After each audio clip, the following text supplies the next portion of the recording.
What's up, guys? I'm just a gamer and I'm back with a reaction video. Diablo 4 has released a new video talking about the Endgame. And yeah, again, Diablo 4, for whatever reason, has captured my interest. I was never really into Diablo, the previous games. I knew of them, but I was never really intrigued by them. But for whatever reason, I was Diablo 4 just seems interesting to me for whatever reason.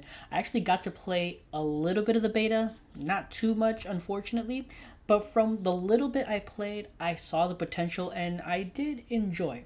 So I'm actually kind of interested to see what they have to say about this because I know from, I think, Diablo 3, the end game was not that great and it had to get reworked and all that. So let's see what they have to say. I'm really, really fascinated by this. But before that, if you're enjoying anything I'm doing, please leave a like or comment down below. I'd appreciate any feedback. Subscribe. I'm streaming on Twitch, so please consider following me there at twitch.tv/justagamerinc, all together one word, or you can click the link below. But yeah, enough of me talking. Let's get into it.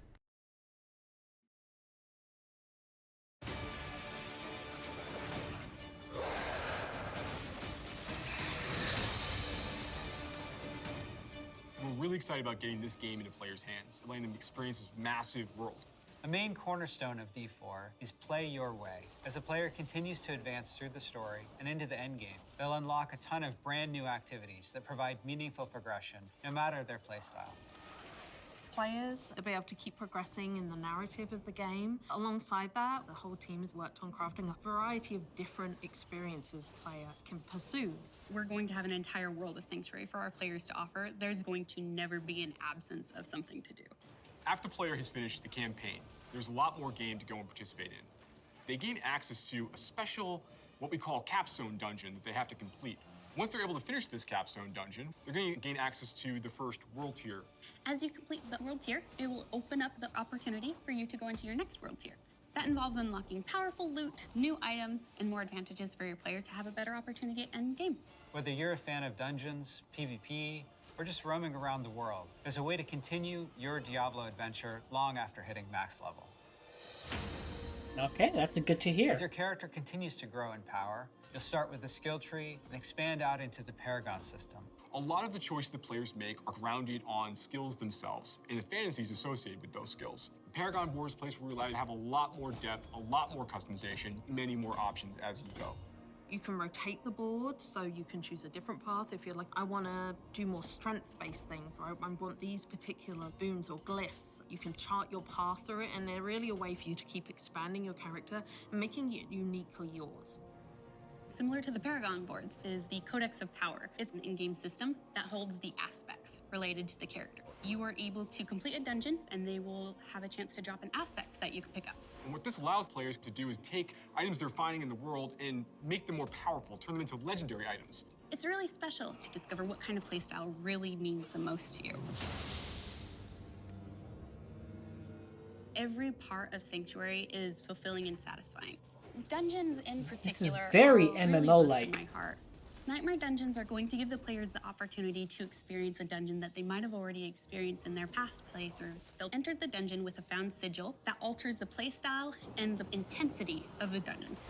They're more difficult and they have additional objectives, and then they also have affixes, which add a degree of difficulty for you and your group to work through.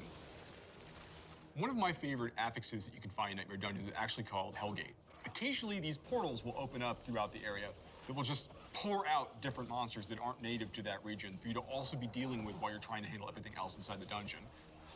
There's over 120 dungeons to play through and find in Diablo 4, and any one of them can become a Nightmare Dungeon by finding a Nightmare Sigil and then using it to activate the Nightmare version of that dungeon space. Everything's a little darker, everything's more difficult. It's going to add a little bit of a twist of flavor on your particular dungeon.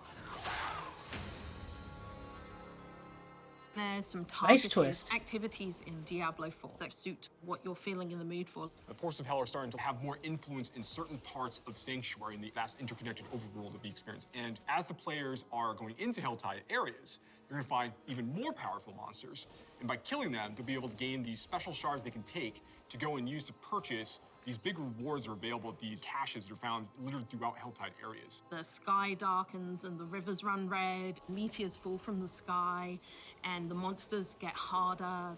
We really want to create new experiences for the players. There's one I really like called Whispers of the Dead, which you get from the Tree of Whispers. The Tree of Whispers is grim and a little gruesome, but it's also something mystically haunting and kind of beautiful. The tree has a little bit of a grudge against our players and it would like for them to go serve its needs. So you're going to go serve these bounties, gather different rewards, different items, and bring them back to the tree in hopes that it can exchange you something really meaningful. Maybe you're gonna go to the Fractured Peaks and take out some werewolves that are rampaging in a town. They're contained activities that you can do alone or in a group. We really wanted to create variety for people to be able to spend time where they wanted to in the world. It's very cool the way it's been put together, and I can't wait for people to see it, to be honest. In Diablo IV, we have a focus Whatever on the reason, world like the Sanctuary. philosophy and there are parts of that world this that we call the Fields of reminds Hatred, me where of, Lilith's presence in Sanctuary has begun Final to Fantasy seep through XIV. and manifest these poisonous areas throughout the world. When players go to these regions, they get to engage in player versus player conflict. These offer opportunities for the player to collect shards. But there is a little bit of a catch. In order to get these shards back to town, you will need to purify them. Other players will definitely know that you're attempting to purify your shards, so you'd better be prepared to fight if you're going to be playing any PvP, and be prepared that you might lose some stuff in the meantime. Once they've got the purified shards, they can take these, go back to nearby towns to sell them, and then use that to buy a whole bunch of like interesting cosmetic items and rewards. It's a place for people who really love PvP and want to still get loot and still increase their character's power. If that's the way they want to play, they can.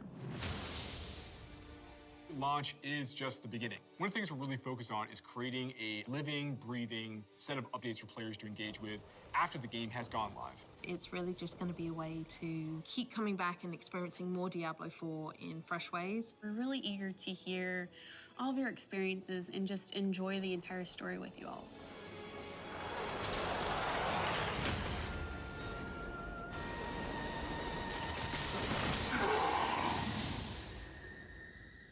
Very cool. Very, very cool. Alright guys, that was the Into the Endgame video for Diablo 4. And yeah, like, I was saying it during the video, sorry about that. But like, something about like the philosophy of how they were speaking made me think of Final Fantasy XIV, where like, there's a variety of activities that you could do at the end game. It's not just one set thing everybody does for the end game.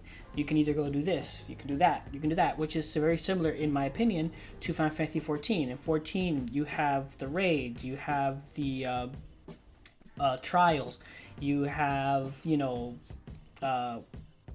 what's it called? I can't remember the name of it. The fashion stuff. I forget the fashion stuff, what it's called.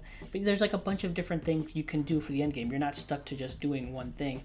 And I find like it feels like they have that same philosophy going into Diablo 4, where like you just, you know, somebody's end game is not going to be everybody's end game. Like each person's going to follow their own end game path. And I just wonder if it will allow, you know, following certain paths, will they block you from getting better equipment?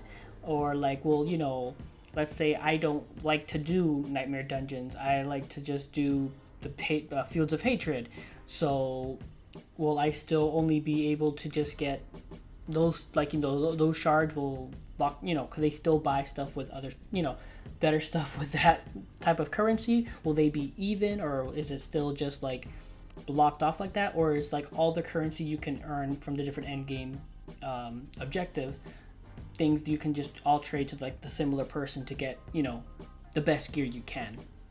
I don't know, I rambled there, so I may have not made any sense. I'm sorry about that.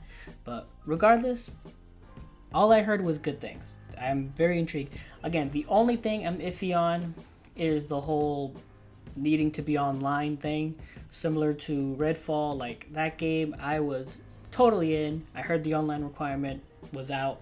Then they went back on that, so I'm back in on Redfall. And Diablo 4, like I said, like for whatever reason, I'm very interested in it.